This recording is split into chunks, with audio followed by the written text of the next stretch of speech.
kuriem šodien varbūt nav bijusi iespēja pievienoties, tādēļ informēju, ka semināru ierakstām. Otra praktiskā lieta - jautājumus aicinām uzdot čatā, un jautājumus nolasīsim vai nu beigās, vai kādā piemērotā pauzē, kad mainīsim tēmu, vai kad jautājumi būtu ienākušies pietiekamā skaitā, lai atklātu jautājumu pauzi. Bet nu ko, nevilksim garumā. Alīna, vārds tev. Ved mūs lietotnes labajās praksēs. Jā, sveiki visiem! Pirms ķerties pie tādas praktiskās lietas, pavisam īsi jums vēlos bišķi arī parādīt prezentācijas par LVMGO mobilo lietotni, tādu kopskatu, un tad ķersimies jau pie tās demonstrācijas un pirmā semināra, kā jau minēja Dana. Tātad par LVMGO es pieļauju, ka tiešām lielāka daļa, kas pieslēdzās, pārzina, kas tā ir pa lietotni un un kur ar ko viņu var pielietot, bet pamatā galvenie tādi galvenā informācija ir tāda, ka šī lietotne pārstāv 3 platformas - Android, iOS un Windows. Tātad, ja, piemēram, jūs ikdienā izmantojat mobilo telefonu, vai tas būtu Androids vai iOS, tad iespējams varbūt nemaz nezinājāt, ka šo pašu lietotni jūs sev varat, piemēram, uzlikt uz Windows stacionārā datora vai jūsu laptopa. Tā kā Windows Store arī mūsu lietotne ir pieejama ar tādu pašu funkcionalitāti kā telefonā, kā jau datorā, ekrāns ir lielāks un pārskatāmāks. Tad to noteikti varat paskatīties un arī sev varbūt uzinstalēt lietošanai stacionārajā datorā. Un tad kopējais lietotājs skaits ir gana liels. Mūsu lietotni izmanto 135 tūkstoši lietotāji šobrīd, un tad ir sadalījums pa platformām. Var redzēt, ka Androids ir pirmajā vietā, bet iOS arī diezgan plaši pārstāvēts. Windows instalācijas ir mazākas, jo tās arī tiek pārsvarā lietotas specifiskākiem gadījumiem, kur mūsu pakalpojumu sniedzēji vai arī klienti izmanto mūsu lietotni. Bet, kā jau minēju, protams, jebkurš interesants arī sev no Windows Store var uzlikt sev šo lietotni. Tad arī pavisam īsi, kas tad mēs esam, kas pārstāv LVMGO mobile izstrādes un arī, tā teikt, ražo visādas funkcionalitātes tik lielam un kuplam lietotāju skaitam, tad komandas kodols ir principā diezgan nedaudz cilvēki, kur ir izstrādes vadītājs, 3 programmētāji, 2 testētāji, DevOps un produktu owners, ja produktu vadītājs, kura lomu pārstāvu es. Un arī piedalās komandā arī citi kolēģi, kas varbūt ikdienā nestrādā tieši ar LVMGO mobile, bet kaut kādos specifiskos gadījumos vai vajadzībās pieslēdzās. Tad gan projektu vadītāja, attāla izpētes speciālisti, kas īstenībā diezgan daudz karšu materiālu gatavo, ko jūs ikdienā izmantojat, arī geotelpisko servisu izstrādātāji, administratori un sistēma analītiķi. Un izmantošu ēteru izdevību un arī minēšu, ja kāds no jums ir IT jomas pārstāvis un vēlas piebiedroties komandai. Šobrīd mums ir sistēma analītiķi aktīva vakance, tā ka varat pieteikties un atsūtīt mums jūsu CV. Tā kā meklējam arī sev kolēģus. Tas tā kā pavisam īsi par to, kas mēs esam, kas strādā ar šo te lietotni. Un tagad jau ķersimies pie paša semināra satura. Šeit semināru ir daudzskaitlī, tā nav drukas kļūda. Tātad šodien ir pirmais seminārs, kur plānā ir izstāstīt darbu uzsākšanu ar LVMGO, sākot ar pašas instalācijas, tad kas ir tajā brīdī pirmreizē verot vaļā, ko jūs redzat, kartē, navigācija, geolokācija, tad par mērogiem izstāstīšu arī par satura rādītāju, kādas ir fona kartes, kādi ir iespējami datu slāņi, kādi ir to avoti, ko jūs varat papildus attēlot uz kartes, un arī izstāstīšu par fona datu lejupielādi un kā atrodoties, piemēram, bezsaistē, jūs varat izmantot karti un attiecīgi neapmaldīties, piemēram, mežā, kad nav tīkls. Mums plānojas vēl 2 semināri, kuri noteikti sekojiet līdzi mūsu sociāliem tīkliem LVM Geo, kur laicīgi būs izsludināti tie laiki, bet otrais seminārs, kas plānojas, kur mēs turpināsim izzināt visu plašo funkcionalitāti, kas ir LVM Geo mobilā. Tās ir koordinātas, datu meklēšana, datu identificēšana un tad visas funkcionalitātes, kas ir saistītas ar šiem 3 pamatblokiem. Un tā skaitā arī būs 3. seminārs, kur mēs detalizētāk izstāstīsim par datu pievienošanu, dalīšanos ar datiem, KMLG APX formātiem, eksportiem un dažādu datu importiem. Šie 3 semināri ir domāti, tā teikt, sabiedrības plašai daļai, tātad LVM Geo Mobile tā ir tikai viena no pamatdaļām, bet tā nav pilnā funkcionalitāte, kas reāli mums ir. Mums ir arī pro versija, kas ir domāta mūsu pakalpojumu sniedzējiem un arī klientiem. Tad viss pilns klāsts nebūs semināros apskatīts, bet tāda visiem pieejama un plaši izmantota funkcionalitāte būs noklāta šajos 3 semināros. Nu, tad ķersimies jau pie demonstrācijas. Tūlīt slēgšu LVM Geo lietotni. Rādīšu šodien es jums Windows instalēto lietot tad no datora.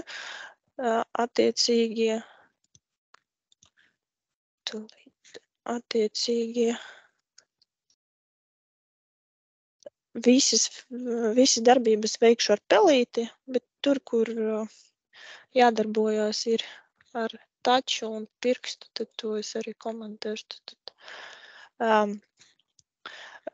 Uz datora es uzinstalēju pavisam svaigu jaunu lietotni, tā kā iesim tam ceļojumam cauri, kā tikko uzinstalēt lietotne.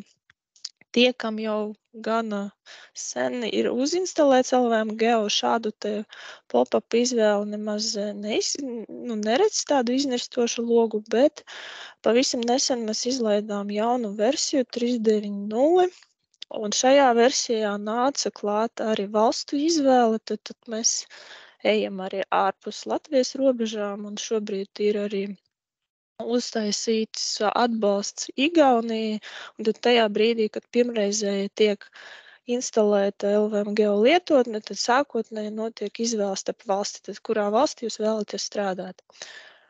Tad, protams, mēs darbosimies Latvijā, un nākamā lieta, tad, ko jūs uzinstalējat, izvēloties valstī, gadījumā, ja jums uz telefona, piemēram, būtu noklusēta valoda, angļu valoda, nevis latviešu valoda, tad jums arī būtu uznirstošies loks par to, ka kādā valodā jūs vēlaties, lai lietotnē būtu visi teksti atrādīti. Un šobrīd mums ir jau 4 valodu atbalsts - latviešu, angļu, krievu un igauņu tai skaitā. Tā kā, principā, jebkurš lietotājs var sev izvēlēties ērtu un saprotamu valodu. Tad sākums kā tā skaidrs, ka ir karte, tas ir pamatobjekts visai lietotnei. Navigācija, tad darbība ar karti notiek dažādi, tā kā es strādāju ar pelīti, tad man navigācija ir pelīte, bet ja man būtu touch ekrāns, tad skārienu jūtīgais ekrāns, tad, protams, varētu darboties arī ar pirkstu, tad pārvietošana, vienkārši pieturēšana karte, un tad jūs varat pārvietot jums vajadzīgā vietā. pietuvināt, attālināt karti attiecīgi vai no ar pirkstiem ierastas kustības, vai arī ar pelītes scrollingu, ja jūs esat pie datora. Šeit arī standarta navigācijas rīkā, kas ir labajā stūrī, ir pietuvināšanas, attālināšanas pogas, tas plus, mīnus ikoniņas. Tās jau noteiktos lineārā mēroga daļās, tā kā pietuvina vai attālina karti. Tās arī tā kā var izmantot, kad jāpietuvina kaut kāds kartes fragments. Šeit pat arī ir mājiņa, kā mēs saucam, sākums, kāds tad tai brīdī, ja jūs vēlaties atgriezties uz kopskatu, tad visu Latvijas skatu, tā mājiņa vienmēr atgriezīs jums uz sākuma skatu, neatkarīgi no tā, kādā skatā jūs pirmie bijāt. Un noteikti ļoti svarīga poga, ko praktiski ikdienā izmanto, kad atrodas mežā, ir geolokācija, atrašanās vieta. Aktivizējot pirmreizēji viņu, tā kā arī šeit jūs redzat, sākotnēji prasa atļauju. Un, protams, to atļauju jāapstiprina, ja jūs neapstiprināsiet, tad lietotne nespēs atrast un pieņemt signālu, tad attēlot, kur jūs faktiski esat šobrīd. Tad es apstiprinu.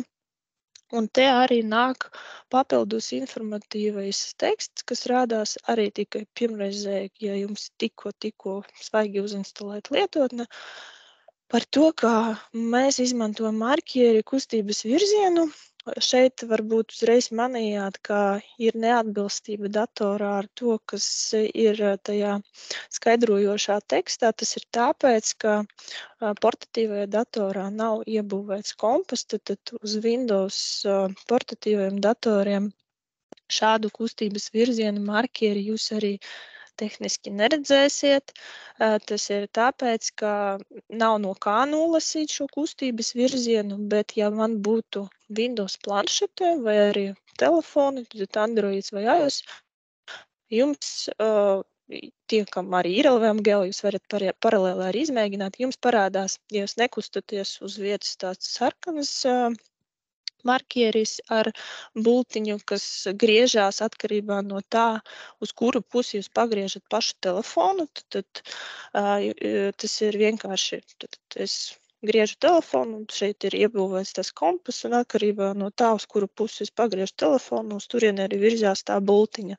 Savukārt tajā brīdī, kad jūs mežā sākat pārvietoties vai arī braucat ar mašīnu, jums tā krāsa markieriem nomainās uz zilo. Tas nozīmē, ka no kustības virziena telefons vai arī planšeta spēja nolasīt kustības virzienu, tad arī tā bulta izvietojās jūsu braukšanas vai iešanas virzienā.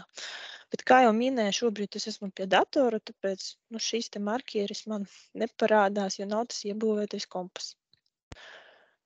Tad par pašas geolokācijas režīmiem. Tad, kad ir aktīva geolokācija, šeit ir būtiska informācija, ko arī ļoti labi izmantot te brīdī, ja jums svarīgi, cik daudz nostaigā GPS signāls, tad kāda ir precizitāte. Tad šeit jūs redzat, ir tas centrālais markieris, un tad apkārt ir tāda buffer zona, blāvāka, caurspiedīga. Šīs te rādījus arī parāda, cik lielā mērā jums nostaigā signāls. Tātad, kā var redzēt, šeit man diezgan nostaigā signāls. Tas ir tāpēc, ka es esmu ēkā, pie tām ēkā ar diezgan biezām sienām, un tas signāls noteikti tiek atstarots, un tāpēc arī tas buferis ir daudz lielāks vidēji mežā vai arī dabā atrodoties. Tas atkarībā atkal no tā, cik spēcīga ir ierīce vai pats telefons, kas lasa šo signālu, bet principā tā GPS punktu nostaigāšana ir robežās līdz 15 metri. Tur ir savas nianses un arī kādi iestatījumi ir salikti pašā telefonā, vai ir tiešais GPS signālu nolasīšanas mehānisms, vai arī ir saliktais, kad mēģina izlīdzināt to signālu, izmantojot tīkla torņus. Bet indikācijas noteikti varat arī mežā, piemēram, atrodos, saprast, cik aptuveni jums kādā robežā nostaigātās signāls. Tad tajā brīdī, kad es sāku karti bīdīt, tad geolokācijas signālu lietotne pieņem fonā, bet karti vairs man neatlaiž. Tad šai brīdī es sāku varbūt pētīt kaut kādus apkaimes kartes apgabalus, un man neatgriežās karte pati uz atrašanās vietu. Tad es varu aizbīdīt karti tālu prom no tās vietas, kur es faktiski atrodos. Un tas ir tas saucamais fona režīms. Tas bija taisīts speciāli ar domu, lai arī atrodoties mežā, kad ir aktīvs geolokācijas režīms, jūs varat izpētīt karti, izmantot kaut kādus meklēt datus uz kartes, lai jums nepārtraukti neatmet geolokāciju uz faktisko atrašanās vietu. Tad tajā brīdī, lai man atgriezties, man vienkārši jāpiespiež atkal uz to pašu geolokācijas pogu un tad atgriež uz faktisko atrašanās vietu. Nu, un trešais režīms ir, protams, geolokācija izslēgta. Tajā brīdī, kad ir ielādes indikātors griežās, tas nozīmē, ka šobrīd man ir nostabilizējis signāls, bet tiklīdz dators šajā gadījumā saprot, ka signāls mainās, tad viņš mēģina pielāgot un stiprāku signālu paņemt nekā līdz šim man bija, un tad atrodas tajā meklēšanas brīdī. Protams, atrodoties ēkā, tas izteikti manīts ir dabā un ārā. Tāds loadings nenotiek. Tik līdz tiek atnākts signāls par atrašanās vietu, tad attiecīgi te varēja redzēt, kā arī viņš atnāk un bišķi nokustās. Tad attiecīgi uzreiz vizuāli markieris karte izvietojas tur, kur jūs atrodaties. Un, kad es pārvietojos, tad mana karte seko līdzi, tad pašam lietotājam nav jābīda karte, lai šis punktiņš, piemēram, vienmēr atrastos centrā. Tajā brīdī, kad jums ir tā aktīvā geolokācija, karte pati pārzīmējas un markieris vienmēr ir centrā, bet jāatcerās, ja jūs nejauši, vai speciāli, vai nejauši karti aiztikāt ar pirkstu, kaut kur pabīdījāt, tad iestājās tas saucamais fona režīms, kad signālu lasa, bet pati karte nepārlec, ar domu, ka jūs kaut ko pētat. Un tad tas varētu būt pirmais pārpratums, kas dažreiz ir lietotām, kāpēc markieris pats nepārrakstās un man viņš jābīda. Visticamāk, jūs vienkārši esat pabīdījuši karti, tad karte pārgāja tajā geolokācijas fona režīmā un vienkārši nepārlasās. Bet tiklīdz jūs atkal pieslēgsiet to geolokācijas podziņu, tad jums aktīvi sekos līdzi. Tad pie navigācijas rīkjoslas, kas nāk standartā, šobrīd es parādīšu papildus iespējas, ko var darīt ar šo navigācijas rīkjoslu. Tātad šeit pati, otra svarīgāk poga bez navigācijas joslām, kas ir uz kartes, ir satura rādītājs. Tā ir tā pirmā poga kreisajā stūrī. Šeit sākotnēji tas markieris ar cipariņu viennieci nozīmē, ka man ir jaunumi, tad es tikko uzliku versiju, un tad mums jaunumu logos mēs apkopojam, kas tad pēdējā versijā bija izlaista. Tad šeit ir tie apkopojumi, ko var izlasīt, bet tiklīdz es viņus apskatu, tad arī tas viennieci viņš pazūd. Bet runājot par to rīkjoslu, kad mēs atveram satura rādītāju, pa ko es arī šodien detalizēti smalki iziešu cauri, tad šeit jūs redzat tādu sadaļu konfigurācija. Un ieejot iekšā pie konfigurācijas ir sadaļa citi iestatījumi. Un tad šajos iestatījumos jūs varat pamainīt šo navigācijas rīkjoslas izskatu un arī papildināt viņu. Un viena lieta, ko var izdarīt, ja, piemēram, jums nekad nav nepieciešamība izmantot pietuvināšanas, attālināšanas pogas, tad jūs visu laiku telefonā izmantojat pirkstus, lai šo te funkciju veikt. Tad jūs varat arī samazināt šo te rīkjoslu, atslēdzot šo te aktīvo pogu, un kā jūs redzat, tad man uzreiz palika tikai 2 podziņas. Es ietaupīju vietu, varbūt datorā tas nav tik nepieciešams, jo ekrāns ir diezgan liels, bet telefonos, protams, ja mēs strādājam ar karti, mēs daudz vairāk vēlamies arī to karti redzēt. Attiecīgi tā var samazināt arī šo te rīkjoslu. Tā skaitā, ja, piemēram, nav nepieciešamība izmantot šo te sākumu podziņu, tad sākotnē ekrānu, un to arī var noņemt. Tad arī noņemot no šo te aktīvo pogu, un tad šai brīdī man paliek tikai un vienīgi geolokācijas podziņa. Geolokācijas podziņu noņemt nevar, jo tā ir būtiska un svarīga darbam mežā, arī dabā, tāpēc viņa, šī poga ir kā noklusētā. Un tas, ko var pielikt klāt, tad attiecīgi, ja gribu atgriezt, vienkārši aktivizēju šīs 2 pogas, ko tikko noņēmu. Bet te arī ir iespēja papildināt šo te rīkjoslu ar tādu pogu, kas saucās bloķēšanas poga. Un te tāda atslēdziņa parādās. Un tad tā bloķēšanas poga īstenībā ir ļoti ērta tai brīdī, kad jūs aktīvi izmantojat lietotni karti vai pārvietojoties, bet mēs labi zinām, ka mežā nav tie apstākļi vienmēr gluži kā parkā, kad ir izaigietas tīras stidziņas un nav nekādi zari. Tad tai brīdī, lai nekas netraucēti, nenobīdītu, piemēram, jūsu karti no jūsu maršruta vai kaut kādas vietas, ko jūs ejat, tad var izmantot šo te bloķēšanas pogu. Tā izmantošana ir vienkārši uzspiežot uz šīs te atslēdziņas, tā kā viņa aizverās ciet, un šai brīdī man ekrāns ir neaktīvs, tad es pat nejauši, piemēram, ja jūs ar pirkstu pieskarsties, es nevaru ne pārvietot šo te ekrānā esošo karti, ne man arī nav aktīvas šīs pogas, tad ir uzlīgts bloķēšanas ekrāns, un lai aktivizētu atpakaļ, tad man tāds kā ar pavilkšanu uz augšu ir atslēdziņa jāatver. Un tad šai brīdī tad visas darbības paliek aktīvas.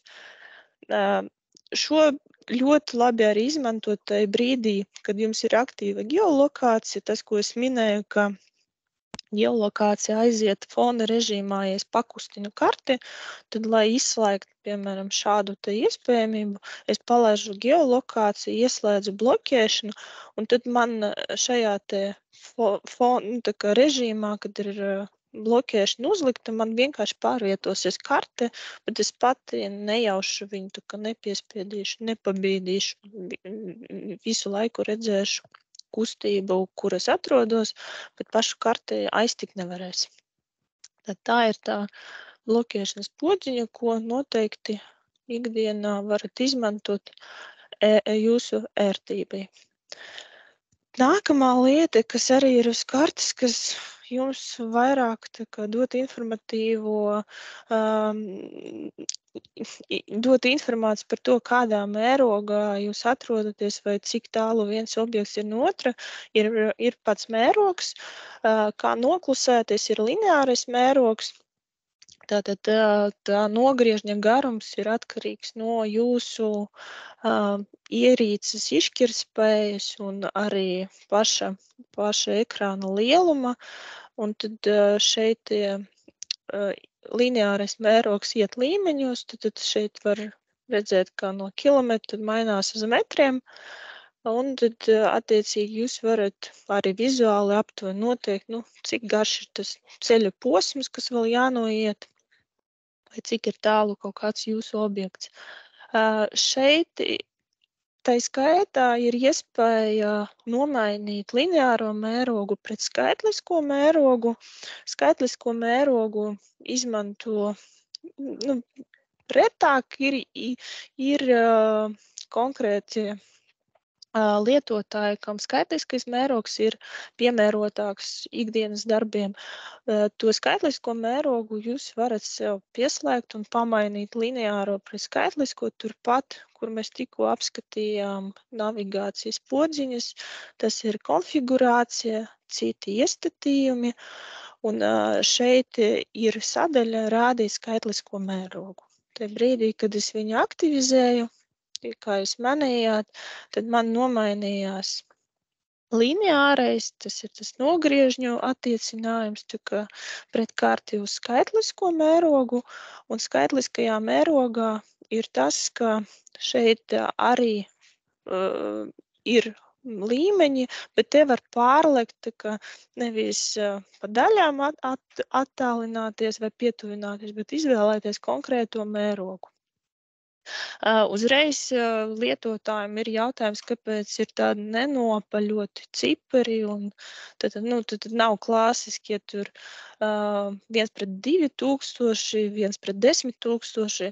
Tas ir tāpēc, ka pamatā lietotne strādā ar lineāro mērogu, un tad to lineāro mēroga līmeņos pārskaitļo uz jau skaitlisko. Tāpēc viņi nav gluži standarta tādai skaitliskie, kā ierasts varbūt citiem lietotājiem redzēt, bet tieši pārattiecināts pret lineāro. Bet noteikti, ja jūs saskatāt, ka kaut kādā ikdienas darbos jums noder skaitliskais, ka vajag paiet uzreiz uz kaut kādu konkrēto mērogu, tad šo varat pārslēgt un izmantot. Tad pie kartes skata pamat podziņām ir viss.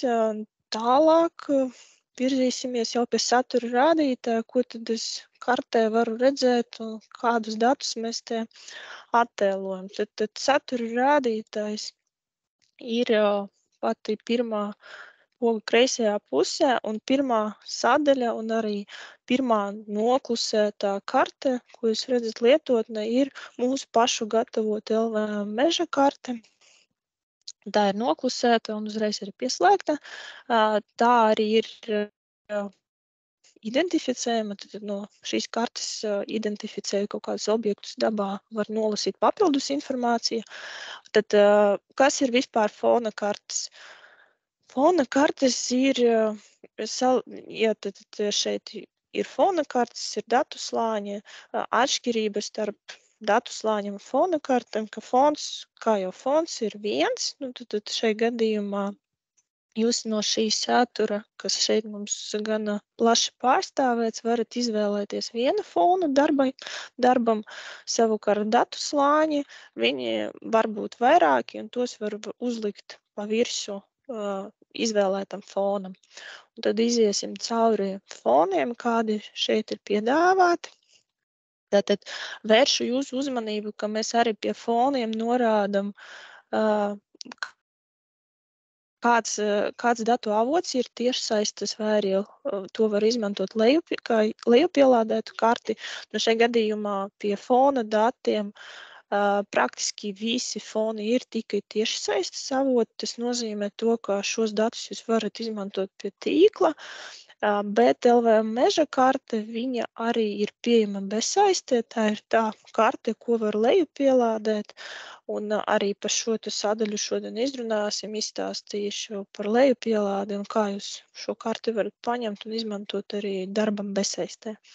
Tātad, ja sākotnēji jūs gribēsiet pieslēgt karti bezsaistē, tā kā man bija pilnībā no jauna uzinstalēta lietotne, man vēl nav nekas lejupielādēts, tad attiecīgi pie šīs aktivizācijas lietotne pasaka par to, ka karte nav lejupielādēta un arī piedāvā to uzreiz izdarīt.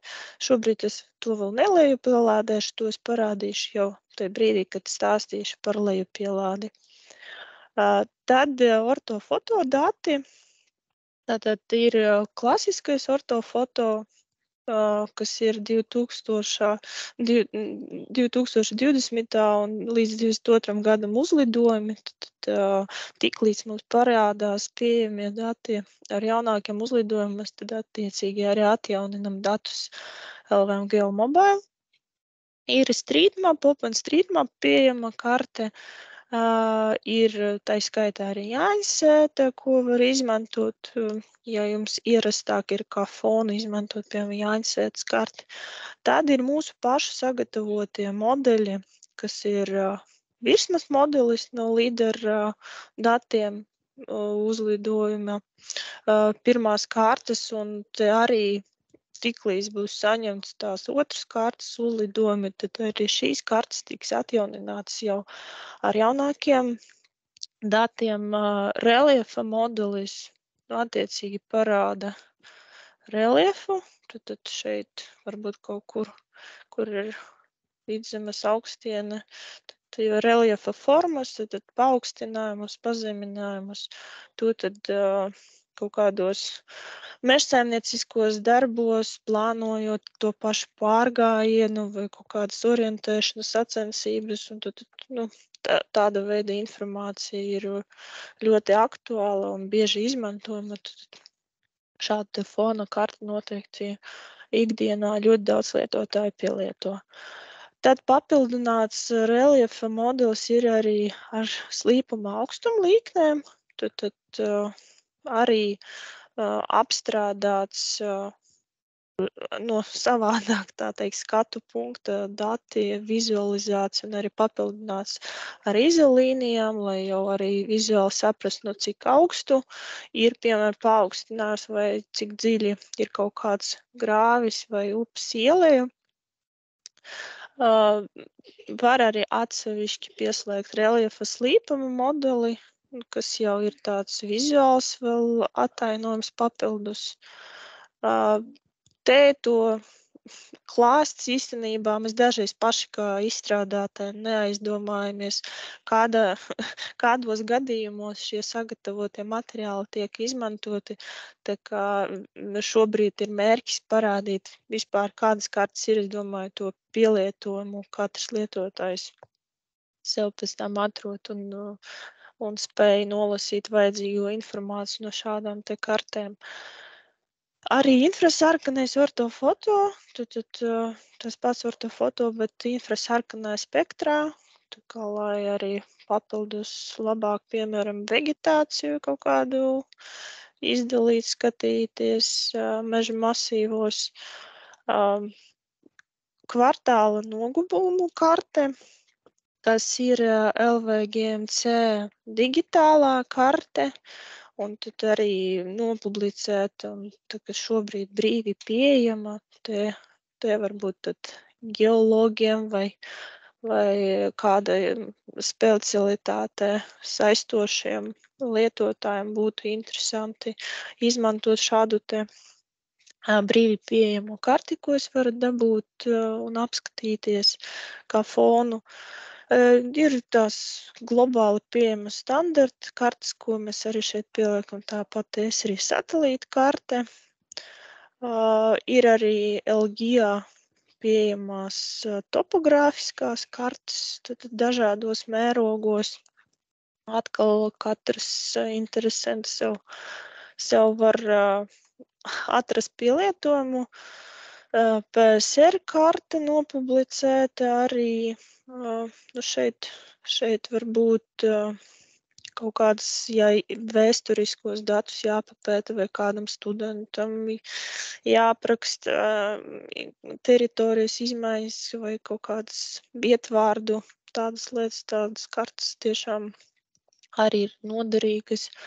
Tad, kā jau minēju, topogrāfiskās kartas dažādos mērogos.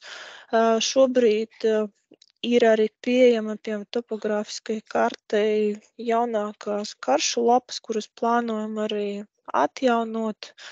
Tā kā šeit noteikti arī parādīsies ar laiku svaigāki dati.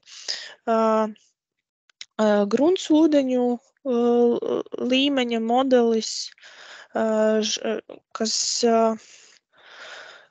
šeit arī ir tapis pētnieciska darba ietvaros, ko Silovas institūts veica, tad tajā brīdī jums ir svarīgi kaut kādiem izpētes darbiem vai citiem nolūkiem gruntsūdeņu kartē pavērot, tad noteikti varat pieslēgt arī šo te fonu.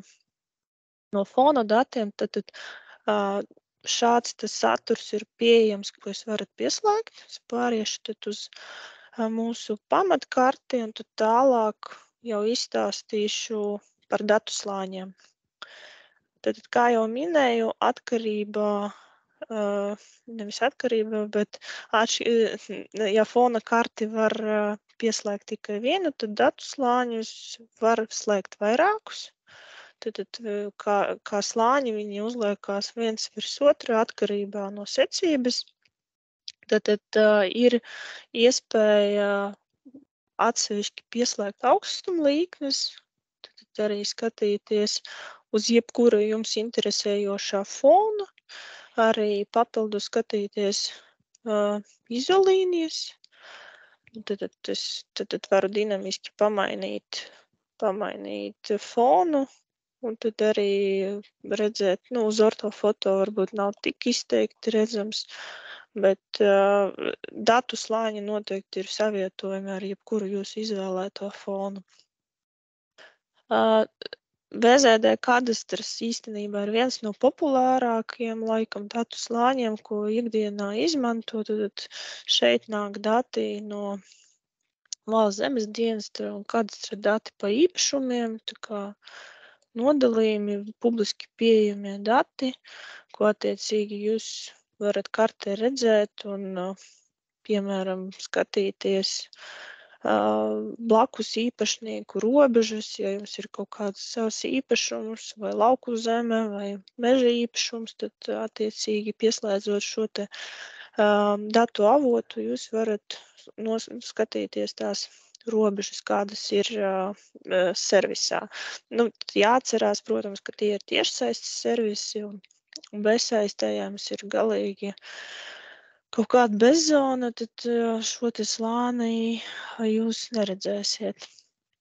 Tad arī zemeni meliorācijas kadastra dati ir vizualizējumi uz kartes, papildus var arī lada reģistra datus slēgt. Tad šeit tādi šaura spektra dati, kur varbūt ne visai sabiedrības daļai viņi ir saistoši, bet noteikti pielietošanā ir izmantojumi, un mēs vienmēr esam atvērti datu publicēšana, ja ir interese un nepieciešamība šos datus redzēt mūsu lietotni, tad noteikti to izvērtējam, un ja dati ir pieejami brīvi, arī nopublicējam. Tad nāk arī dažāda veida aizsardzības dati, kas nāk no DAPA. Tātad aizsargājamas teritorijas, kuras arī šos datus pieslēgtos var identificēt. Par pašu identifikāciju noteikti daudz smalkāku un no A līdz Z es izstāstīšu otrajā seminārā, bet šoreiz arī pieskaršos. Tad šai brīdī, ja jūs uz kartes, uz tiem objektiem, ko jūs pieslēdzat pa virsū, lielāka daļa no viņiem ir identificējama, un šajā gadījumā es esmu pietiekošā attālumā, ka man tās identifikācija paņem vairākus datus. Šeit var redzēt, ka gan mikroliegumi, gan biotopi, tad šeit var izvērst un arī apskatīties tādu detalizētāko informāciju, kas tas pa objektu. Ne tikai vizuāli redzēt, ka šeit ir dabas aizsardzības dati, bet arī plašāk izlasīt informāciju, kāda ir publiski šobrīd pieejama, ka piemēram šeit ir dabiski boreālie meži, biotops, tad šeit, piemēram, ja mēs paskatāmies, šeit ir laukstaugu kaut kāds bagāts egļu mežs, tad šie dati, ko jūs pieslēdzāt, ne visi, bet pamatā lielāka daļa ir identificējama. Un tā identificēšana, ko es tagad rādu, jā, runājam par datoru ar pelīti, tad pelītei tā ir labā podziņa, labais klikšķis, lai noidentificētu to saturu, to objektu.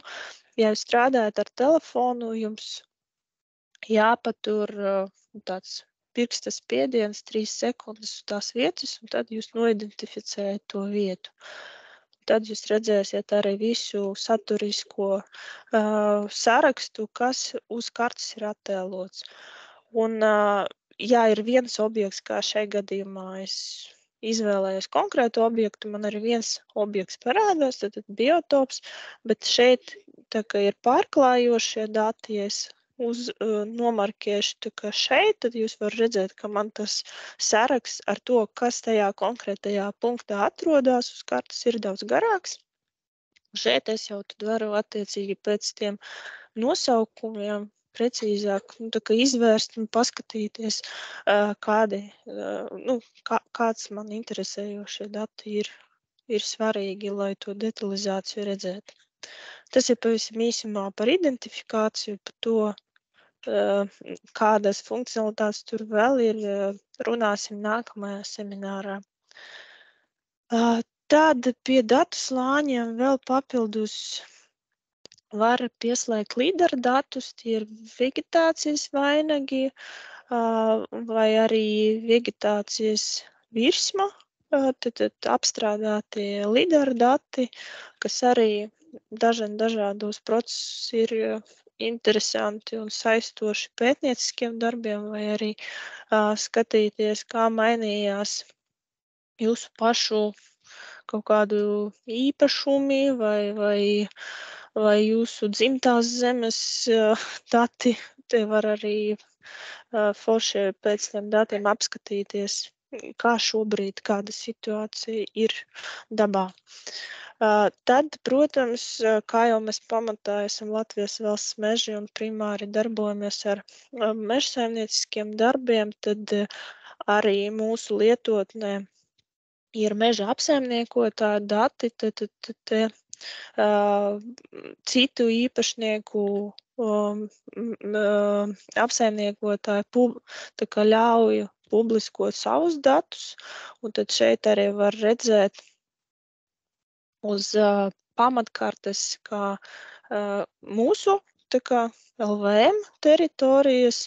To arī labi, piemēram, tajā brīdī, kad jūs ejat sēņot, vai mums bieži vien pirms Ziemassvētkiem ir tā akcija, ka jebkurš sabiedrības jebkurš var Latvijas valsts mežos sev eglīti paņemt noteiktajās atļautajās vietās, tad te arī var uz kartes noteikti saprast, kur ir LVM teritorijas, ka jūs neiesiet kaut kādu citu īpašnieku zemēs pēc eglītes. Un šeit arī citu, tai skaitā meža apsaimniekotāju datus var redzēt uz kartes. Tie, kas ir savus datus nopublicējuši un devuši atļauju mums vizualizēt to uz kartes, tad šeit papildus var slēgt, un šie dati arī ir identificējami. Tad tāpat līdzīgi, kā es rādīju, šeit, piemēram, ir meža apsaimniekotāju kvartāli, un tad var izlasīt, kurš ir apsaimniekotājs šai teritorijai. Nu, šai gadījumā ir Sodras meži. Tad no datu slāņiem ir arī Latvijas pilskalni. Tad tai brīdī jau varbūt plānot pārgājienu vai mežā uzgājat kaut kādu interesantu augurainu vietu, kas izskatās, ka varētu kādreiz būt pilskalns, tad arī šeit var pielietot LVM Geo un apskatīties, iespējams, jūs tiešām atrodaties kaut kādā vēsturiskā vietā, kur kādreiz bija pilskalns. Un tad šeit netrāpīju, bet pilskalniem arī ir aprakstošā daļa, arī identificējot to uz kartes, tad var izlasīt aprakstu par šo pilskalnu. Tas nāk no arī brīvi pieejamiem datiem, ko mēs nopublicējam. Ir arī orientēšanas kartes, šobrīd līdz 30 precīzo skaitu es jums nevarēšu pateikt, bet šeit arī orientēšanas klubi, piemēram, varētu parādīt pie Jaunkalsnavas noteikti zinu, ka ir. Tātad šitan papildus ir pieslēdzams orientēšanas kartes, un tie, kas no jums, piemēram, aktīvi nodarbojas ar orientēšanas sportu, un jūsu klubs, piemēram, vēlas nopublicēt arī savas kartes orientēšanas, tad droši var ar mums sazināties, lai mēs arī paplašinām šo te pieejamo saturisko daļu par orientēšanas kartēm, ko jebkurš interesants var tad izmantot jau kaut kādiem treniņiem vai arī lokāliem pasākumiem, kur rīkot šo te orientēšanas pasākumus. Tad arī egļu audžu aizsardzības zonas nāk no dabas vērtību saglabāšanas datiem, tad veidotie dati, valsts meža dienesta mežaudžu plāns, kas arī gana saistošs un svarīgs informatīvais avots mežsaimniecisko darbu veicējiem. Tātad šāda tipa datu slāņi ir pieejami vai izmantojami, kā jau minēju, tad, protams, jūs viņus arī varat paralēli visus saslēgt, izmantot. Protams, jo vairāk saslēgsiet, jo raibāka tā karte jums būs, bet šeit nav nekāds limits uz to salikumu datu slāņiem, kādu jūs izmantojat. Turpinot pie tā, ko mēs redzam uz kartes. Trešā lieta, kas arī viens no virzieniem Latvijas valsts mežos ir atpūta, un gan jau labi zinat mūsu Mamma daba zīmolu un atpūtas vietas, ko uztur Latvijas valsts meži, tad arī mūsu lietotnē šīs te plaši pārstāvētas vietas, diezgan daudz, vairāk kā 200 objekti ir redzami pieejami uz kartes, kur jūs attiecīgi varat ieplānot kādu izbraukumu ar ģimeni, vietas, ko apmeklēt. Labums ir arī tas, ka šie visi objekti, ko es tikko pieslēdzu kartē, un jūs arī tai skaitā var pieslēgt, viņi arī bezsaistē pieejami, tad šie visi objekti nāk kopā ar lietotnes instalāciju, tad tajā brīdī, kad jums pazūd internets, bet jūs noteikti redzēsiet to punktiņu atrašanas vietu, piemēram, to dabas takas vietas sākumu, uz kuru jūs tā kā vēlējaties aizbraukt, tad tie arī ir vizualizējumi bezsaistē. No tādas vizualizācijas jūs varat manīt ir tādi kā aktīvas ikonas un pelēcīgas. Pelēcīgas nozīmē, ka šie ir objekti uz doto brīdi slēgti, varbūt notiek kaut kādi atjaunošanas darbi. Tad to arī vizuāli var skatīties, un, protams, visi šie te objekti ir uz kartes klikšķināmi, un te tad arī var apskatīties saturisko daļu. Lielākai daļai arī ir attēli, tad kā izskatās šī vieta, arī ir apraksts, apsaimniekotājs, tad šo visu informāciju noteikti vērtīgi izmantot, plānojot kaut kādu atpūtu dabā. Tātad tie ir mūsu LVM uzturētie objekti, kur attiecīgi mēs esam arī kā apsaimniekotāji.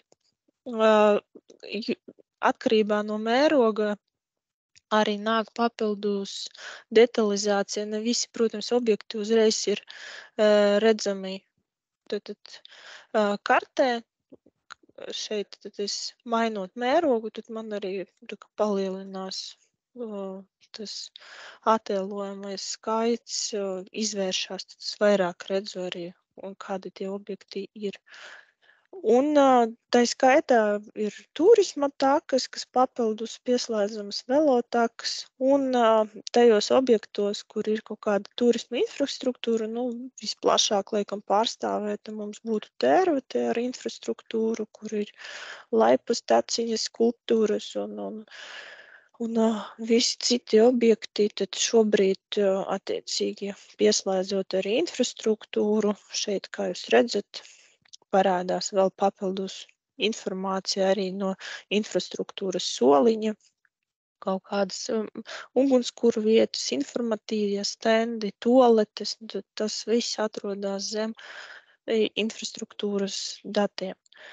Bez mūsu pašu atpūtas vietām, ko apsaimniekotiem, līdzās arī var noteikti skatīties DAP turisma infrastruktūras vietas, un tas, kas nāk no DAPA datiem, tur arī ir skatu torņi un arī atpūtas vietas, tad šeit noteikti ir liederīgs Rīgas lietotne plānot, piemēram, kaut kādu atpūtas maršrutu var pārgājienu noteikti papētīt un saplānot, ko dabā apmeklēt.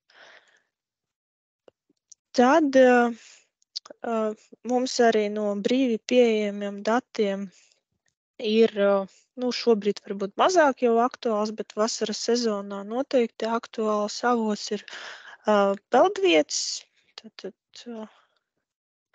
kādas peldvietas ir, tās mums arī saņemam, un šeit var arī šīs te vietas identificēt un skatīties tā statusu, vai ir atvērta. Piemēram, kaut kādas, kad bija tās aļģu uzbrukums un bija vairākas peldvietas slēgtas, tad šeit arī vasaras sezonā noteikti šā informācija var pasekot līdzi un paskatīties, varbūt jūs ieplānojat braukt, bet šī peldvieta atzīta uz doto brīdī, ka labāk tur nepeldēt.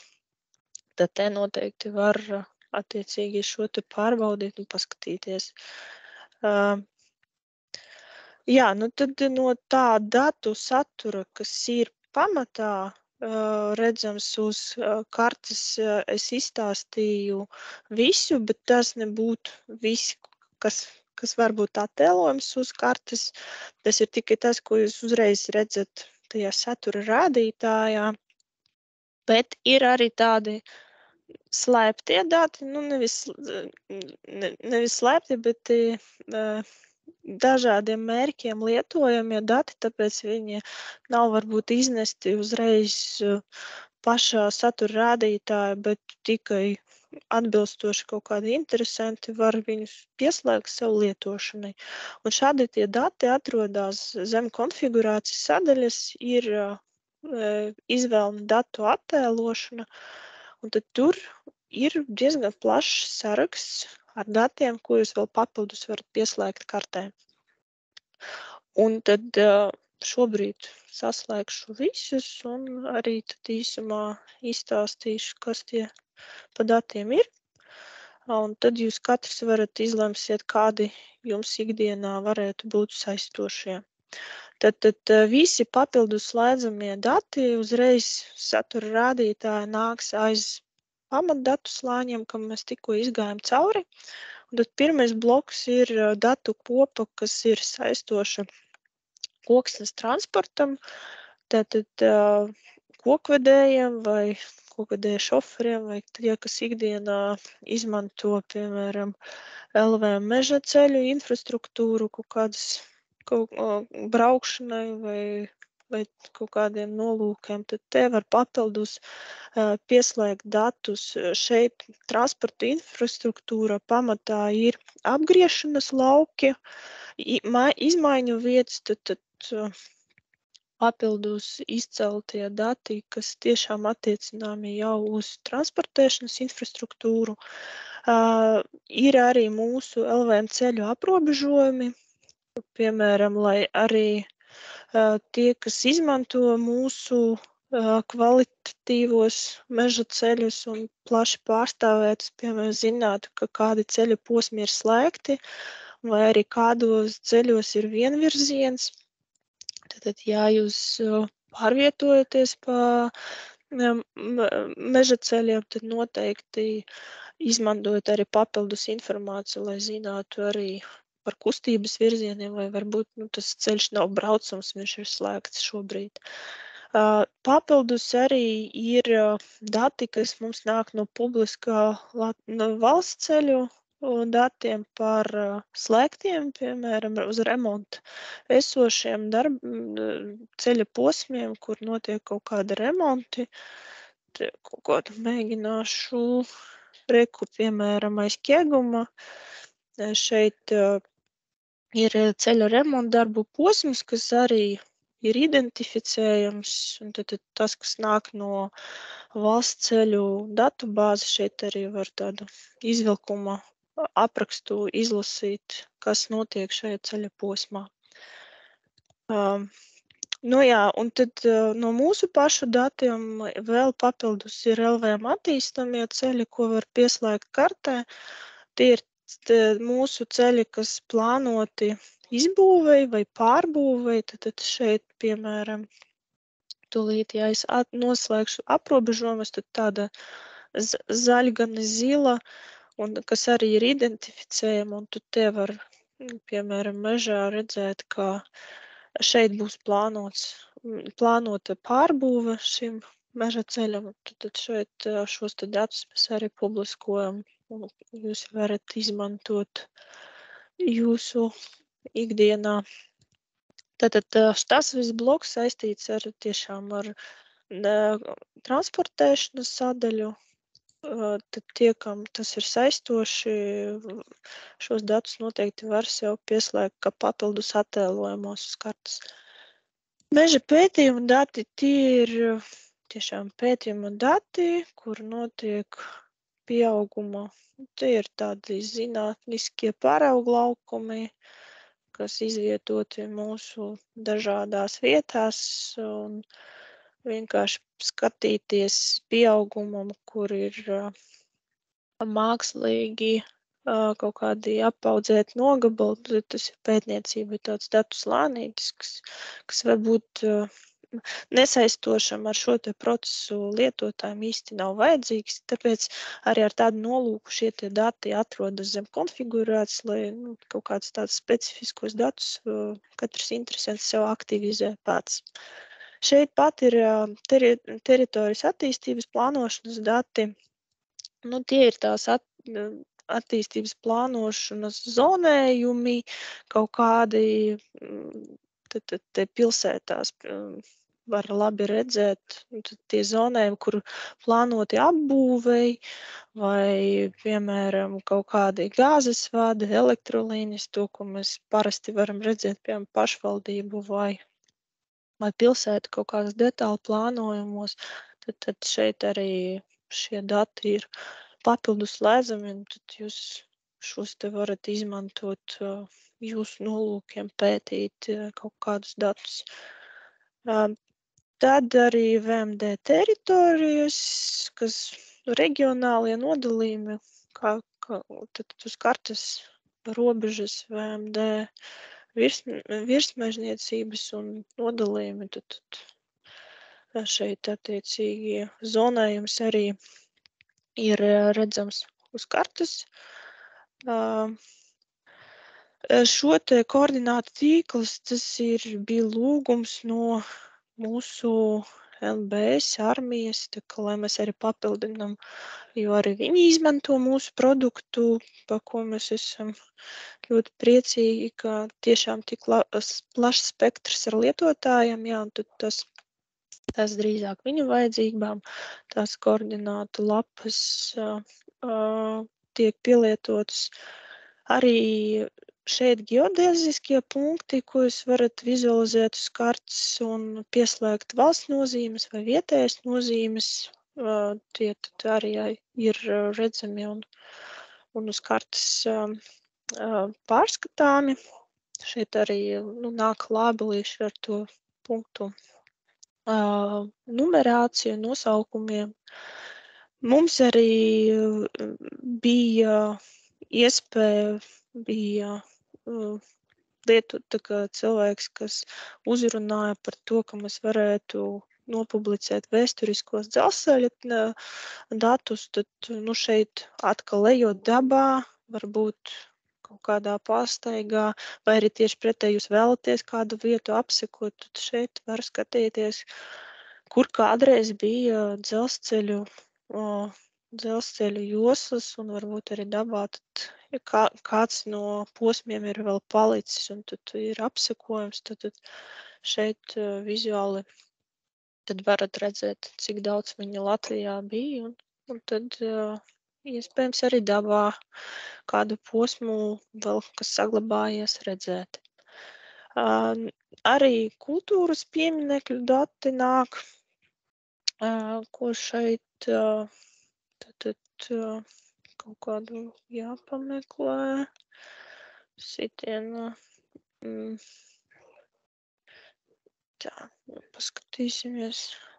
Jā, tad arī nāk, vai ir aizsardzība, vai kāds tur ir aizsardzības status, kas pa pieminekli ir, kur atrodas, tad uz kartes arī šādi tie objekti ir identificējami, un tad varat izlasīt detalizētu informāciju. Iespējams, ja jūs plānot veikt kaut kādu saimniecisko darbību un kaut ko rakt, būvēt, tad tā arī kā papildus informācija ir saistoša, jo iespējams ir jāskaņo tad arī par šo saimniecisko darbību ar atbilstošām institūcijām, par to, ka jūs tur kaut ko veiksiet. Arī no Latvijas Universitātes digitizētā karte ir vēsturiskā augšņu karte, ko atkal varbūt studenti kaut kādiem izpētes darbiem var izmantot un pētīt. Tad specifiskā spektra dati, bet vienmēr atrodas lietotāji, kas var šos datus izmantot. Un tāda Latvijas sērga, es pieļauju, ka visi jūs esat pa ceļam redzējuši, bet ir arī valsts augu aizsardzības dienesta publicēti dati par latvāņu izplatītām teritorijām. Tad, diemžēl, tādu teritoriju ir gana daudz. Tad te arī kartē var redzēt šos te datus par jau latvāņiem, kas ir kādā segumā, kādā platībā, tad ir kaut kādi apsekošanas dati, kad bija, un tad arī pārklājums, piemēram, no šī identificēta poligona ir 50%, tad sanāk klāji latvāņi. Tā kā, atkal kaut kādu pasākumu rīkošanu vai to pašu pārgājienu rīkošana var izvērtēt, iespējams, kāds posms ies latvāņu teritorijai cauri, un tad jāpārplāno, lai nav tas posms caur šīm teritorijām. Tad par papildus pieslēdzamajiem datiem tas arī viss. Dana, vai tur pirms es ķeros tālāk par nākam kaut kādi jautājumi? Jā, mums ir jautājumi. Mēs varētu pirmo jautājumu sesiju izvest. Jā. Tad pirmais jautājums. Vai ir iespējams mainīt valsti no vienas uz otru tieši iOS versijā? Valsts izvēle ir pirmreizēja izvēle instalējot lietotni, un tad, kad jūs izvēlēties, piemēram, Latviju, jūs vairs nevarat pāriet uz Igauniju. Lai to izdarītu, jums ir jāatinstalē, un tad pirmreizēji jāizvēlas Igaunija. Tas ir tāpēc, ka mums ir dažādi datu avoti un lietotne šos datus nolasa un attaino konkrētai valstī. Un, tehniski ir gana liels izaicinājums taisīt to pārslēgšanos uzreiz, piemēram, no konfigurācijas puses. Tāpēc te brīdī, ja jums ir nepieciešams, piemēram, jūs braucat uz Igauniju uz ilgāku laiku, un tad jūs gribat apskatīties kaut kāds Igaunijas brīvos pieejamos datus, kas šobrīd mums ir pieejami, tad jums tajā brīdī ir jāatinstalē un jāizvēlas valsts Igaunija. Jā, paldies. Tad nākamais jautājums. Vai tiek plānots, ka bezsaistes režīmā būs pieejams arī citas fona kartes, piemēram, Jāņa sēta vai ortofoto? Uh, Ortofoto būs pieejams pro versijā viennozīmīgi. Tas ir domāts mūsu klientiem, vai kas strādā ar datu ievadi, redigēšanu, apstrādi. Par publisko daļu šobrīd vēl nevaru atbildēt, vēl nav mums gala lēmums, vai mēs iesim tai virzienā, bet pamatā līderu un ortofoto datus, jā, tas ir tas, pie kā mēs arī tuvākajā brīdī darbosimies. Labi, paldies. Nākamais jautājums ir par kartes leģendu, kur var pieslēgt skaidrojošo skalu. Ar to es saprotu leģendu, ko nozīmē katra krāsa, piemēram, grāvjiem un slīpumiem.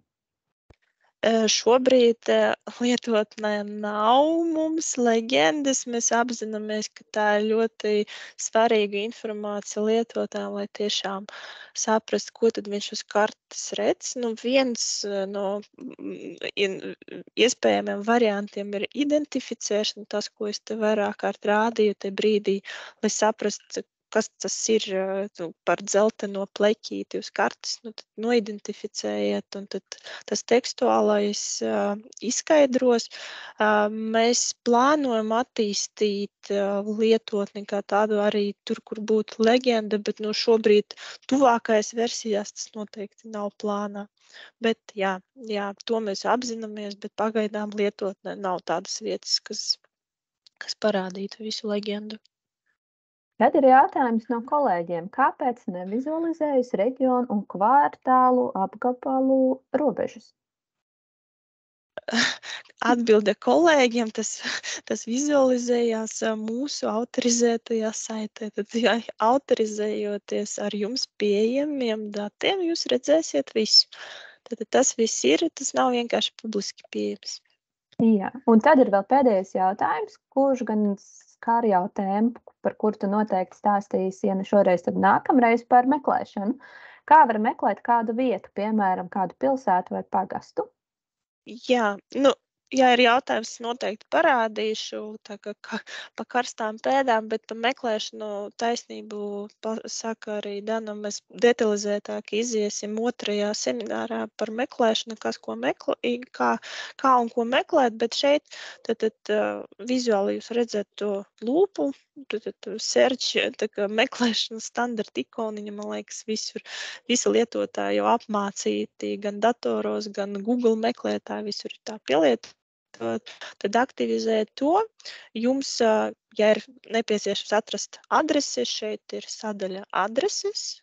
Jūs vienkārši izvēlaties to adresi, tas ir VZD kadastra servis, caur kuru meklē, un tad, ja es šeit, piemēram, ierakstīšu Sigulda, te man atnāks pilns klāsts, kur ar adresēm, kur tad tā Sigulda būs uzskaitīta, un tad te precīzi arī var pietuvināties pie konkrēta punkta.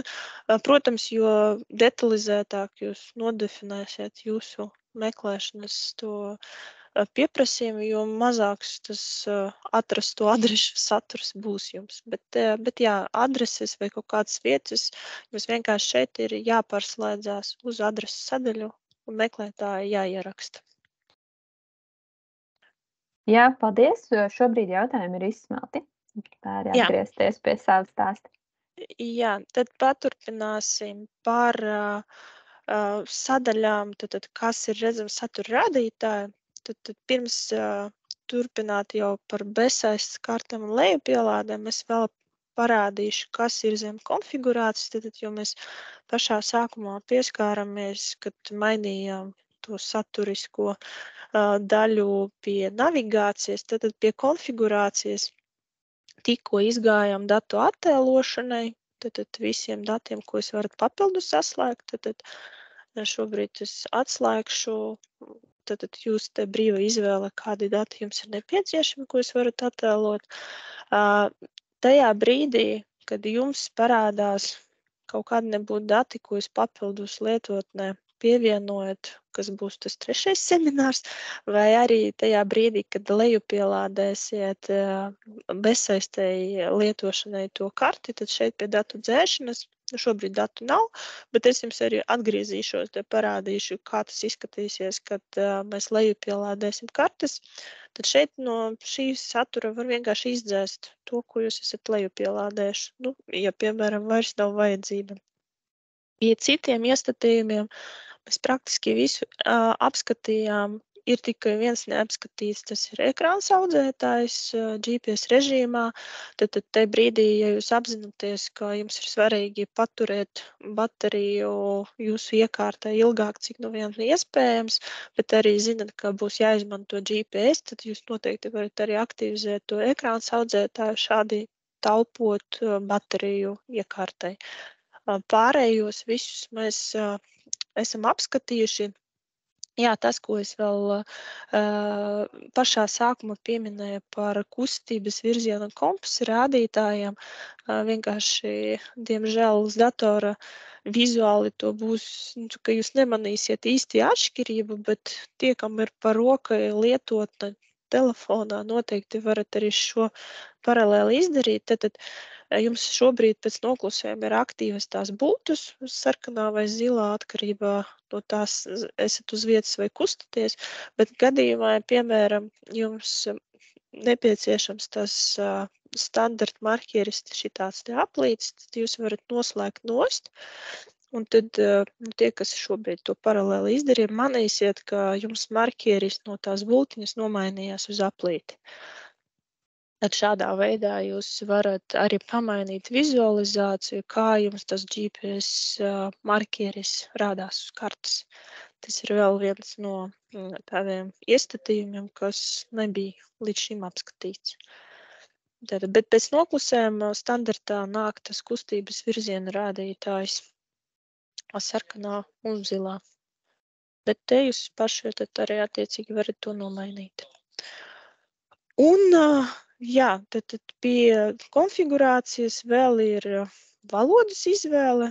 Tad tajā brīdī, kad uzinstalēsiet lietotni un jums, piemēram, pati lietotne noklusētā ir latviešu valoda, un datorā man arī tā kā noklusētā ir latviešu, tāpēc man nekādas papildus jautājumus neprasīja lietotne, bet ja, piemēram, man būtu noklusēta angļu valoda, tad man arī pie instalācijas pajautātu, kādu valodu es vēlos izvēlēties. Varbūt es vēlos pāriet uz latviešu valodu. Un tajā brīdī, kad izvēlēsieties Igauniju, tur jūs redzēsiet izvēli igauņu valodā. Vēl ir sadaļa jaunumi, to mēs arī pavisam īsi pieskāramies, kad pašā sākumā bija tas sarkanais vieninieks pie satura rādītāja. Nu, tad šeit var sekot līdzi, kādas tad izmaiņas mums bija un kādu funkcionalitāti mēs laidām. Tiesa gan pamatā lietotāji to nelasa. Un tā kā vienkārši aizver ciet, bet noteikti liederīgi paskatīties, jo iespējams kaut kāda funkcionalitāte, ko jūs jau sen gaidījāt, pa ko mēs arī zinājām, mums ir tāds ideju un vajadzību uzkrājums, ko mēs mēdzam iespēju robežās realizēt un kaut kādas labas lietas papildināt, tad te vērts palasīt, ko mēs esam izlaiduši jaunākajās versijās. Iespējams, tas ir tas, ko jūs jau sen gaidījāt.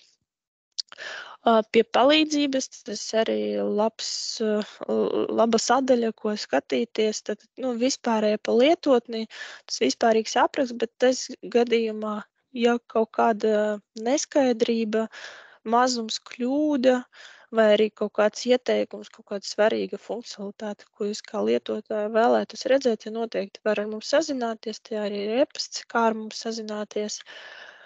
Un, jā, mēs vienmēr esam atvērti un operatīvi reaģējam uz jautājumiem vai problēmām vai kaut kādiem ierosinājumiem. Un tad šeit ir aprakstīts sadaļas arī. Es, protams, šobrīd izstāstu, bet, ja mazums jums piemirsīsies kāda no funkcionalitātēm, tad šeit arī apraksta veidā var izlasīt par to pašu datu lejupielādi, ko tagad rādīšu. kas tā ir, kāda podziņa, ko dara. Te arī par geolokācijas tiem 3 režīmiem un kādā veidā notiek lokācijas nolasīšana, ko pašā sākumā apskatījām. Par koordinātām, pa kurām runāsim nākamajā seminārā. Un arī identificēšana, kam jau esam pieskārušies, bet te ir tādi palīdzības apraksti, ko var mierīgi pārlasīt tajā brīdī, ja kaut kas tomēr nav skaidrs par to lietošanu. Un, protams, autortiesības tajā brīdī, kad jūs pamainat uz kartes kaut kādu foldu datus vai pieslēdzat datu slāņus, ja jums ir svarīgi, varbūt kaut kādai atsaucei, rakstat darbu. Piemēram, ja esat students, tur noteikti atsauces ir svarīgas, tad šeit arī pie autortiesībām var pasakot līdzi, kādi datu avoti ir izmantoti, lai šo te karti veidot, un tad kas ir īpašnieks šiem te datiem. Nu, un tagad šobrīd mums atlikusi pa lielam pēdējā sadaļa, kas šajā seminārā plānota, ir datu lejupielāde. Un tad tā bezsaistes karte, kas šobrīd ir pieejama lietošanai visiem lietotājiem. Tad tajā satura rādītājā sadaļā datu lejupielāde. Šeit ir tas atkal informatīvais apraksts, kas ir datu lejupielāde un kā tas darbojās. Tas rādās tikai vienu reizi. Pirmo reizi verot vaļā šo sadaļu. Tad, ja jums lietotne jau ir uzinstalēta un jūs vismaz vienu reizi bijat noklikšķinājuši šai formā, jums tas zilais uznirstošais skaidrojošais teksts neparādās. Bet te tad primāri svarīgas lietas, ko es arī aicinu jūs visus izdarīt, kas ikdienā LVM Geo izmanto un iet dabā, noteikti lejupielādēt visus šos 3 mērogus. Tas ir LVM meža kartes, visa Latvijas teritorija, 3 mērogu līmeņos.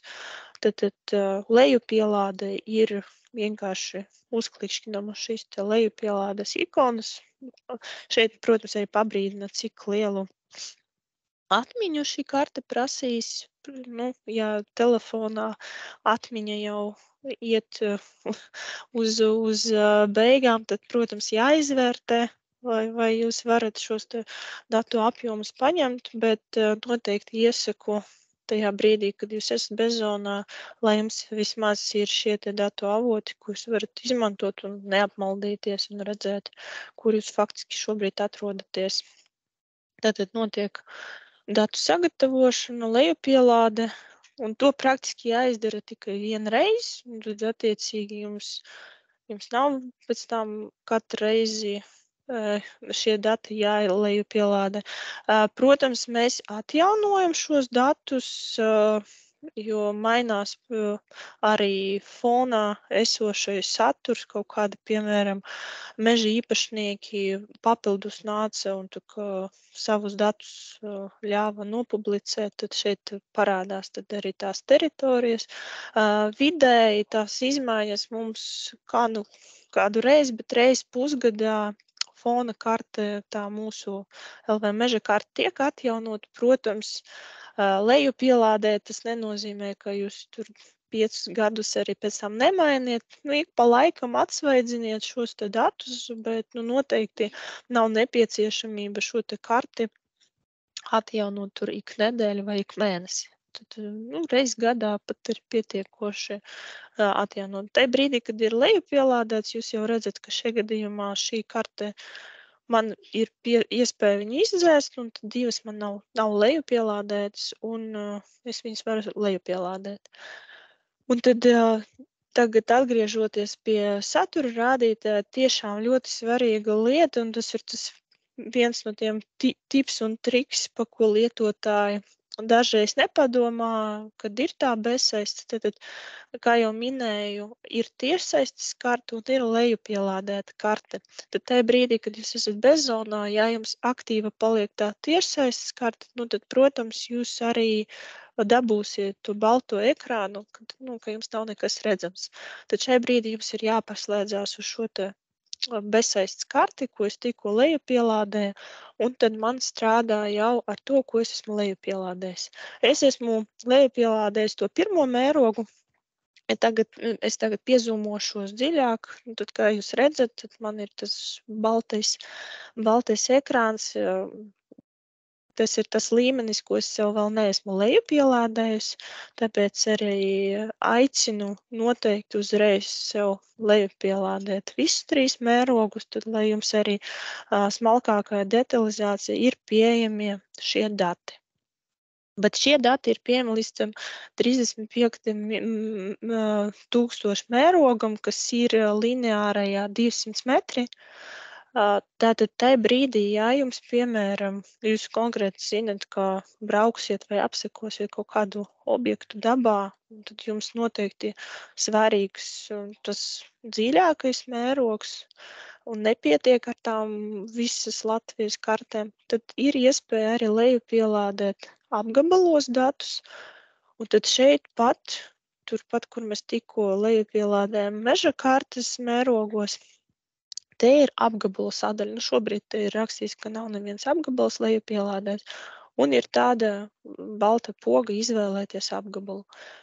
Aktivizējiet šo te podziņu, tad jūs redzat, ir apkārt ekrānam tāds zilais rāmītis parādījies, arī rūtojums, un tad, ja es attālināšos, tad pie 1 kilometra, pat pie 500 metriem apgabalu lejupielāde nav pieejama, tad arī pati podziņa ir neaktīva, bet piezūmojoties dziļāk, tajā brīdī, kad poga paliek aktīva, tas arī ir tas mērogs, sākot ar kuru jūs varat sev šo te fragmentu arī paņemt smalkajā detalizācijā līdz pat 5 metri mērogā, jums aizies tā lejupielāde, un tad jums būs šie dati pieejami arī bezsaistē.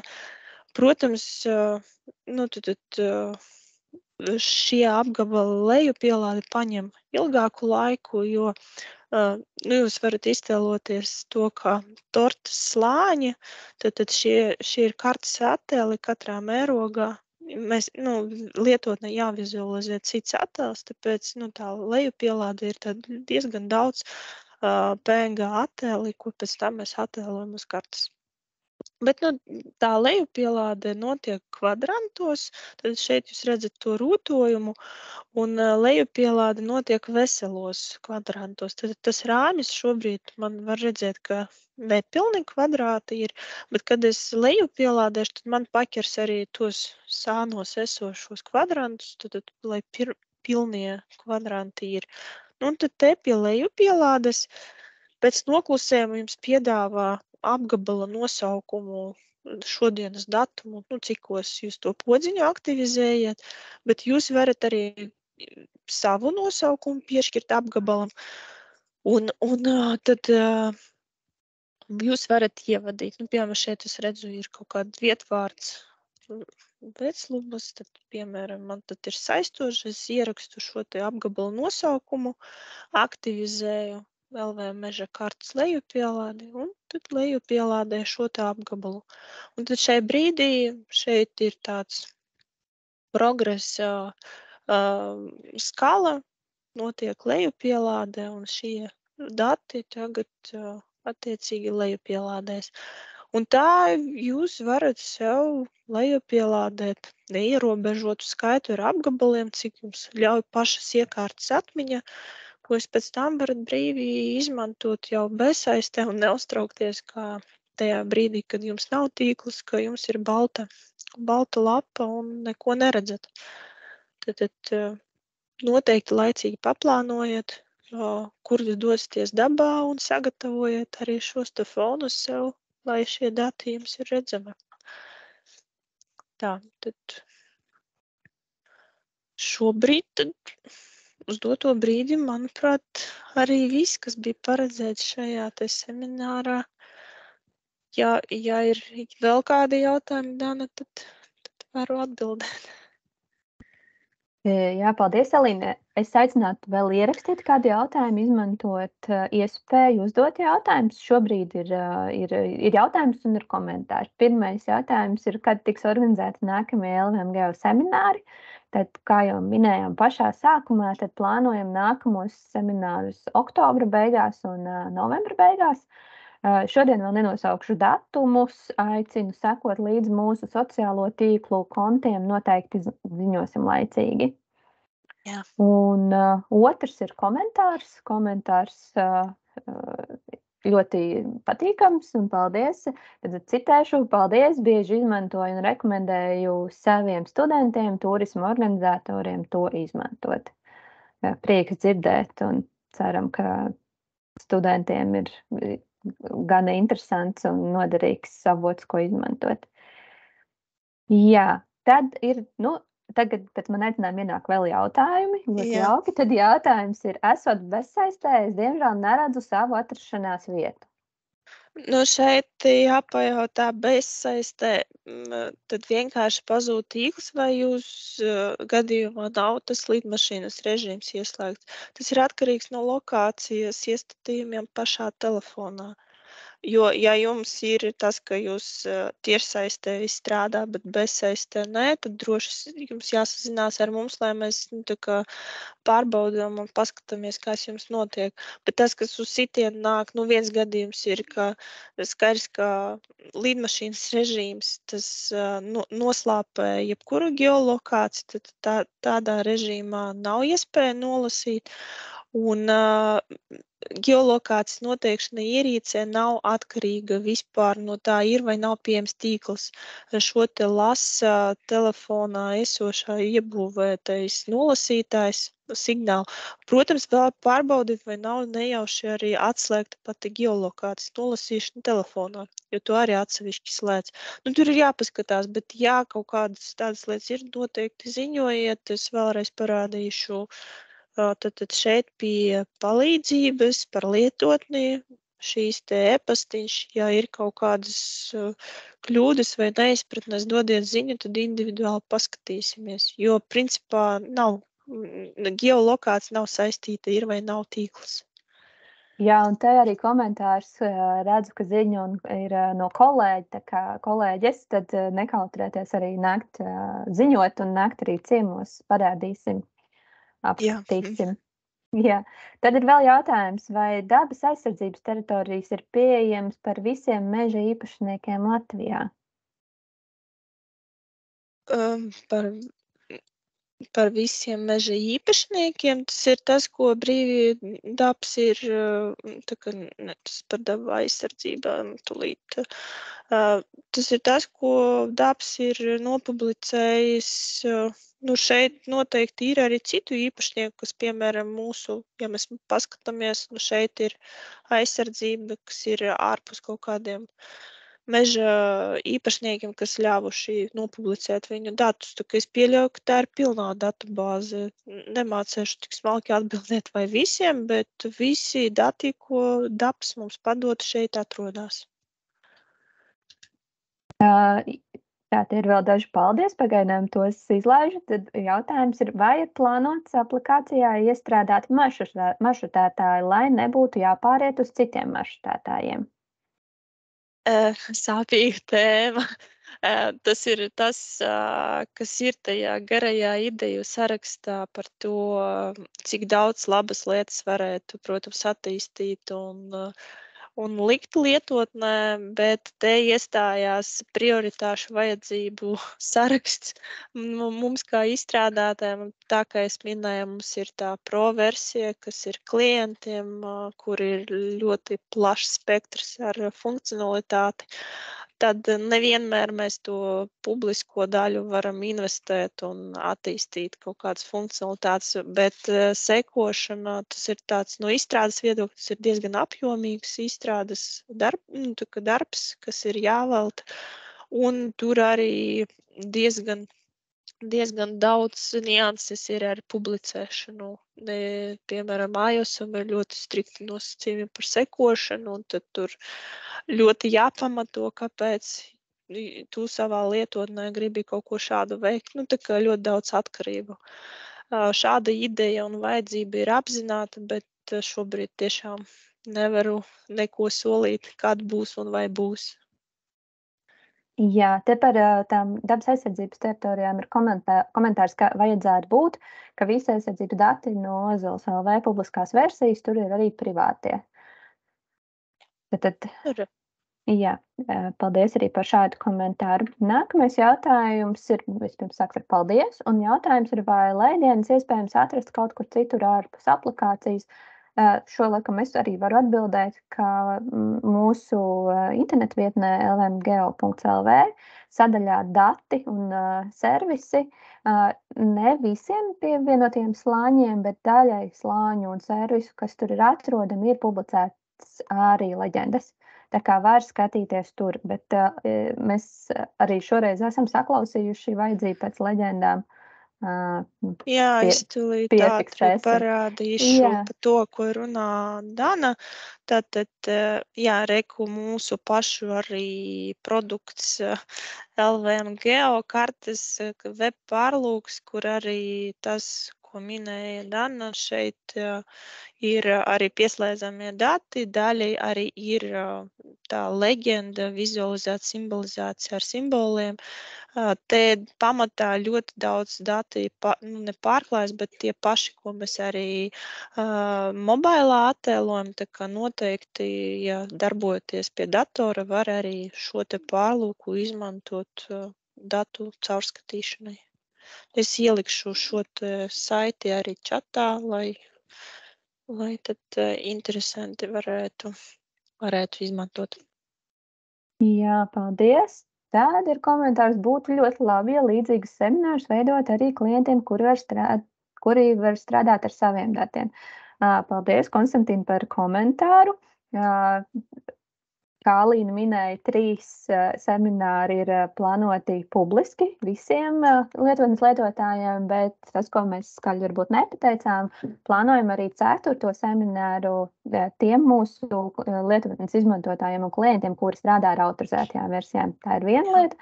Un otra lieta, noteikti visiem mūsu autorizētajiem klientiem aicinām vērsties pie saviem projektu vadītājiem un pieprasīt mācības. Mēs esam gatavi. Jā, parādīt un apmācīt arī individuāli. Jā, esam atsaucīgi un arī braucam dabā veikt apmācības, tā teikt, ne tikai pie datorā, bet arī dabā uz vietas parādīt tos labākas prakses pielietojamību, tā kā droši dodiet ziņu, bet tiešām tas, ko mēs parādīsim šajos 3 semināros publiskajai daļai, tas ir, tā kā var teikt, aizberga cepurīte no funkcionālas puses. Tas, kas ir uztaisīts pro versija, tur ir neskaitāmi daudz funkcionalitātes. Tur tiešām ļoti daudz ko var stāstīt. Jā, un tad laikam no jautājumi ir izsmelti. Tad ir Alīna, lielais paldies tev par izsmeļošo semināru. Cieņā Ziemeļkurzemes kolēģis Dāvis. Un arī paldies! Man prieks, ka arī mūsu pašu kolēģi noklausījās, un es ceru, ka jebkuram bija liederīgi arī tie pamatiņi, bet aicinu arī sekot līdzi tad informāciju par 2., 3., jo tur tad mēs papildus dziļāk iesim citām funkcionalitātēm, kas šodien nav apskatītas. Un arī par tām svaigākām pēdējām, kā piemēram KMZ failu GPX eksporti, kas tāda tiešām svaigāka funkcionalitāte, par ko varbūt liela daļa nemaz nezina, jo neizlasījam, piemēram, jaunumus, tad droši pasekojiet līdzi un tiekamies nākamajā seminārā. Jā, noteikti sekojiet līdzi informācijai sociālos, arī sociālo kontos. Noteikti arī paziņosim par programmu, kas tad tieši nākamajā seminārā ir gaidāms. Ja jautājumu vairāk nav, tad tiešām sākām paldies un tikšanos nākamajā. Jā, paldies jums visiem un atā!